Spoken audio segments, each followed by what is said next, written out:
ఇప్పుడు ఇక్కడ బెంగళూరులో సెటిల్ అయ్యాను యాక్చువల్గా. బట్ సిరాలో యాక్చువల్ అగ్రికల్చర్ ల్యాండ్ ఉంది, అక్కడ కొద్దిగా అగ్రికల్చర్ యాక్టివిటీ చేయిస్తున్నాం. అది సో నిన్న బ్రదర్ పంపించాడు మెసేజ్, అందువల్ల అటెండ్ కావాలనే వచ్చాను నేను.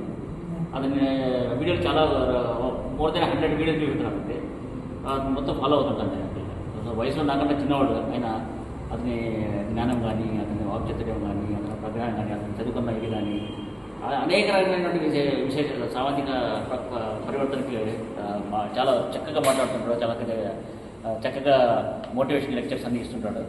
సో అందువల్ల నేను అతనికి ఫ్యాన్ అండ్ ఫాలోయర్ అయ్యాను యాక్చువల్గా చెప్పాలంటే. సో అందువల్ల నేను కంపల్సరీగా రావాలంటే అనుకుని వచ్చాను. యాక్చువల్ నాకు 1 వీక్ బ్యాకే ఎక్కడన్నా వెన్యూ చూడండి అన్నాడు. నేను దూరం ఉన్నందువల్ల నేను వెన్యూ చూడలేకపోయాను. అందుకే వేరే ఎక్కడన్నా మనం బెంగళూరులో వాలంటీర్ చెప్పండి కొద్దిగా యాక్టివ్ ఉంటాడు. బట్ నేను అటెండ్ కావాలని వచ్చాను అన్నమాట యాక్చువల్గా. So I'm fortunate actually. So అతను బాగా అందరికీ మోటివేట్ చెప్తుంటాడు. బట్ ఎంతో మనకి ఎంత మోటివేషన్ చెప్పినా కూడా మన వాళ్ళు ఇంకా మూఢనమ్మకాల్లో ఉన్నారు. ఆ మూఢనమ్మకాల్ని మనం ఇక్కడ ఆడియన్స్గా రాలేదు, మనం యాక్చువల్గా వారియర్స్గా వచ్చామన్నమాట. మనం అతని సందేశాన్ని విని మన సందేశాన్ని తీసుకెళ్ళి ముఖ్యంగా చిన్నపిల్లలకి మనం వాళ్ళ మీద మనం దృష్టి పెట్టుకొని వాళ్ళని మనం మోటివేట్ చేయాలి. డాక్టర్ అంబేద్కర్ చెప్పినట్టు స్త్రీలు కానీ పిల్లలు కానీ గుళ్ళ దగ్గర క్యూ కట్టేదానికంటే మన గ్రంథాలయం ముందు గుళ్ళు కడితే దాని మీద క్యూలు కడితే ఎంతోమంది ప్రజ్ఞావంతులు అవుతారు, ఈ మూఢనమ్మకాల నుండి బయటకు వస్తారు. సో తప్పనట్ల మన శాస్త్ర మంచి ఉన్నత శాస్త్రాధ్యయనాలు చేసి చాలా బాగుపడతారు.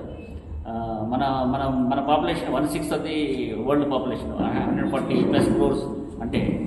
అండ్ నోబెల్ ప్రైజ్ చూసే చాలా తక్కువ. చిన్న చిన్న కంట్రీస్ అన్ని చాలా ఎక్కువ ఉంటాయి, ఎందుకంటే వాళ్ళు ఓన్లీ శాస్త్రీయ విజ్ఞానతకు శాస్త్రీయ బోధనానికి వాళ్ళు ఇంపార్టెన్స్ ఇస్తారు. ఇక్కడ మన దగ్గర లేదు. మన రాజ్యాంగంలో ఏమో ఆర్టికల్ 51AH కింద శాస్త్రీయ దృక్పథం పెంచమని చెప్తారు. అది fundamental duty of every citizen. But చాలామంది మర్చిపోయారు. మరి ఎందుకంటే మర్చిపోవడం అంటే మనకి టీచ్ చేయట్లేదు స్కూల్స్లో కానీ కాలేజ్లో కానీ. ఈ గుళ్ళు గోపురంలో మనం పోయి గుళ్ళు గోపురంలో అక్కడ ఎలా చెప్పారో అలాగే విని అదే నిజం అనుకుంటున్నాం. అది ఇప్పుడు దాకా నేను కూడా చాలా భక్తుడిని 2021 వరకు 2021 అంటే రీసెంట్గా కరోనా వచ్చిన టైంలో ఇంట్లో ఊరికి ఆఫీస్ ఉండేది కాదు, ఇంట్లో ఉంటే కాకతాళీయంగా వీడియో చూశాను మన బరి నరేష్ కానీ. చూసి చాలా కరెక్ట్ అనిపించింది అని మొత్తం కొన్ని వీడియోలు చూస్తూ ఉన్నాను.